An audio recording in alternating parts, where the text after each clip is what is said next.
Welcome to the Seahawkers podcast from the Podium post-game edition as we recap this game against the Detroit Lions.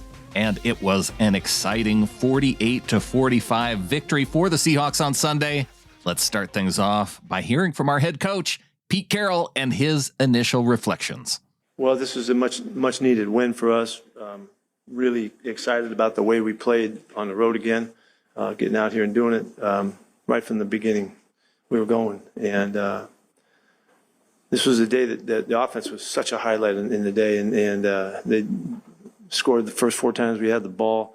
We were executing. We were knocking out third downs. We wound up running the football really well today for the first time. It really felt like we had it rolling. Gino played spectacular football. Not just the throwing and the catching, but the command of the game and running the whole show. He did an incredible job, and he ran the ball, too, for 50 yards or something. It's a fantastic day. I don't know how you could do a whole lot more and play a whole lot better than that. DK had a great game, making plays and catches. He didn't get in the end zone, but he was moving the football up and down the field. Tyler did his stuff. Really excited to see Penny break out. And when all of that has to happen because the guys up front did a great job. We had no sacks today. We rushed for 230-something. Those guys did a great job, and I'm really proud of the way they played, and we're hopefully keep making progress. That's a lot of points for us, and really we stopped ourselves when it was our problem today a couple times and couldn't overcome a couple things. But other than that, it was a great day. On the other side of the ball, we didn't do well. We gave up 10 or 11 explosive plays, and on a day when the offense had 14, we give up like 10 or something like that, and there's just too many chunk yards. I mean, the crazy 80-yard play and a couple others that they had. We just have to get those out of our football. And it wasn't a bad day on third down necessarily, but it was just explosives that got to get taken care of. And so we got a lot of work to do still, and we'll see what we can do to stop that. Also, Jason Meyers' wife had a baby at about 5 minutes before we got back to the locker room, so everybody was really excited about that.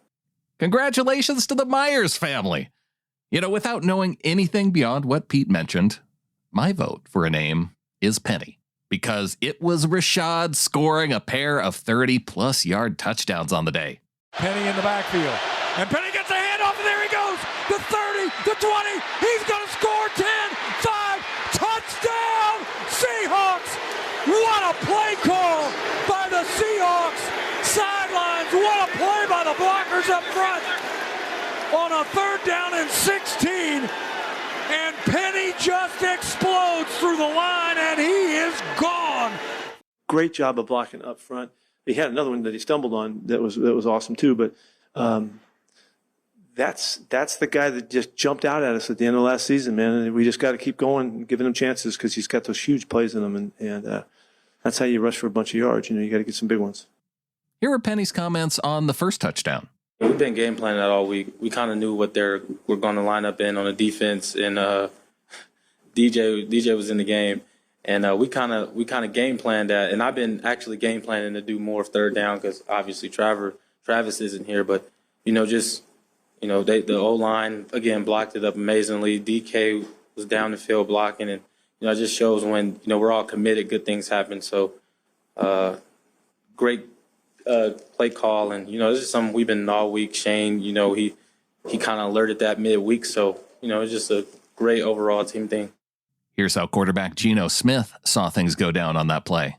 Yeah, we checked one. They were in a zero look, and when everyone's at the line of scrimmage, once you break through the line, there's no one in the back end. So got to a good run check, and we were able to get that to happen. Going back to Pete Carroll, here were his comments on the Tariq Woolen pick six. Goff will start under center. He has 2 tight ends in the game. A play fake to Williams. Goff has all kinds of time. He's going to throw. It's picked off. Coming the other way is Neal. Down to the 20, the 10. Cuts back inside. Touchdown, Seahawks. It's Woolen. Tariq Woolen makes the interception return for the touchdown. Tariq just stepped right in front of the receiver, picked it off, and he was gone to the races for 39 and a touch. And, man, that's the way to start the second half. He's chased a bunch of wide receivers across the field on crossers like that, and he got a tight end opportunity, and, man, he jumped right in front beautifully. That was a great play. Fellow rookie corner Bryant came up with a turnover as well, forcing a fumble. Kobe, he's got a knack now. They all know. He's been doing it. He's done it in practice a couple times. We've seen him go for it. Some guys just have a better knack than others, and he's definitely got the awareness. This takes awareness beyond, what normal guys play with. You have to be able to find it. You got to see it, take advantage of the opportunity, and then you got to do it well. And he's going to do it more. His isn't the last one he's going to punch out. Things weren't all rosy for the Seahawks defensively, though. Quandre Diggs reflected on the Seahawks missing tackles and giving up quite a few big plays defensively. I mean, we just got to get guys down when we get that opportunity. That's the name of the game, Pride yourself on that. That's one of the things that I pride myself on, is getting guys down before plays get bigger than they're supposed to be. So a lot of catch and run opportunities that they had that, we should have got guys down and we didn't. And, we just got to work on that. It was Quandre's first time at Ford Field since being traded from the Lions in 2019. Here were Diggs' comments on his return to Detroit. It was weird being on the visitor's side, but good seeing everybody. I got to see a lot of good people, a lot of teammates, a lot of staff, fans, people that that's been cheering, for the Lions since when I was here. So it was dope. Got to win, get to go home with a win. That's the most important thing. And now you can kind of put this in the rearview mirror. You kind of get it over with now, coming back to your first home, and you get a win, which is always great. Next up is wide receiver DK Metcalf, who made some headlines last week for his comments on Lions cornerback Jeff Okudah. No, it was the way the question was asked, the way the question was presented to me. A lockdown corner in my mind is somebody who travels the whole game, no safety help, like a Stephon Gilmore, Jalen Ramsey, Darrelle Revis type. And no, I don't think we have a lockdown corner in our game today, strictly because of how offenses can push the ball downfield and how offenses can go fast and move different receivers in different spots.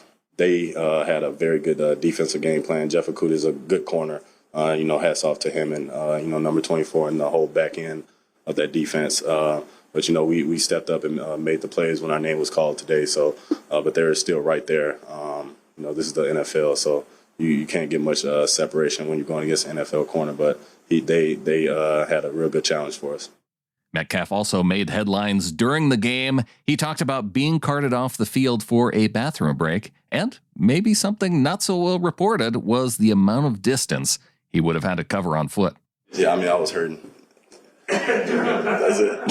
Had a little tummy ache. Had to get it taken care of. Was that valet service you got the call? See, I didn't even ask for that. I was going to jog off the field myself, and then Strick was like, "We got a cart for you," and I was like, "Hey, might as well."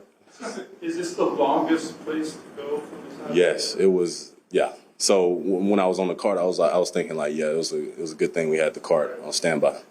Moving on to the coach's comments from Monday, the Seahawks did pick up a legitimate injury to pass rusher Daryl Johnson on Sunday, according to Pete. Yeah, he hurt his foot, and he's got an injury that's going to take a while. I don't know specifically. I think it's like in the stress fracture type of thing that he's dealing with. So that's a somewhat of a significant injury. Unfortunately, because I was really fired up about him in part of our plans. He's big, strong, versatile, active, smart. Really one of our guys. And so I'm really disappointed that he got banged up. He was the one guy really that got hurt in this game. Meanwhile, we saw cornerback Sidney Jones return to the field after being out for a few weeks due to an injury. He got back in action. It was good. He didn't have a lot of stuff that he could do. Had a couple balls thrown his way, but he's back in there. So he's back in the competition, and is glad to have him back. Wide receiver DAndre Eskridge also saw an uptick in snaps in this game. Yeah, it's great to just get some rhythm and get him out there. He's doing well. He's really a tough kid, as well as all the explosiveness. He's blocking well. He ran tough on the perimeter play he had. We're just anxious to keep including him. And by the middle of the season, he should be regular and rolling and really be a big factor for what we're doing. And we can plan on seeing safety Ryan Neal on the field more, according to Pete. Yeah, I really think that he's going to continue to play. I talked to him really just before this game about this week coming up. We had prepared him to play, against Detroit, but I had told him that I want to try to expand his play time and give him more opportunities to do stuff. And I just like the guy on the field. He's an aggressive fiery, feisty dude, and he hits people and seems to make things happen. So I'm anxious to see if we can continue to grow his opportunities. Let's close out with Carroll looking ahead to a potential quarterback matchup against either Jameis Winston or Andy Dalton this week. Yeah, they're a little different in style, but they're both experienced guys, and they make good decisions, and they can throw the ball all over the place. So there's not that much difference in their play. Neither one of them are big runners, but they run, and they're pretty similar in that respect. You got to give props to both those guys. They play a lot of football now, and they've been out there. So that means they're going to make good decisions, and they're going to run the team well and all that. So it doesn't matter that much to us, who's coming up. We have high regard for both guys. Statistical leaders from this week include quarterback Gino Smith, who was 23 of 30 in passing for 320 yards, 2 touchdowns. He also had 7 runs for 49 yards total, including 1 touchdown. Rashaad Penny, 17 carries, 151 yards and 2 touchdowns. Metcalf, 7 receptions, 149 yards. Tyler Lockett, 6 receptions for 91 yards. We had Jordan Brooks with 11 tackles on the day defensively. Quentin Jefferson on the defensive line, 2 quarterback hits. And that's going to do it for the show. Thanks to Wilson Kahn for helping to produce this episode. Follow him out on Twitter at Wilson_Kahn, C-O-N-N. You can follow me out on Twitter at SeahawkersPod. Watch out for episode 386 coming out this week as we look back at the Lions game and look ahead to this game coming up against the New Orleans Saints. Of course, we're going to be thanking our new members of the flock who came in this past week. And if you want to be on that list too, you can go to getintheflock.com, become a member. We'll give you a call out on this upcoming show. And so until then, go Hawks.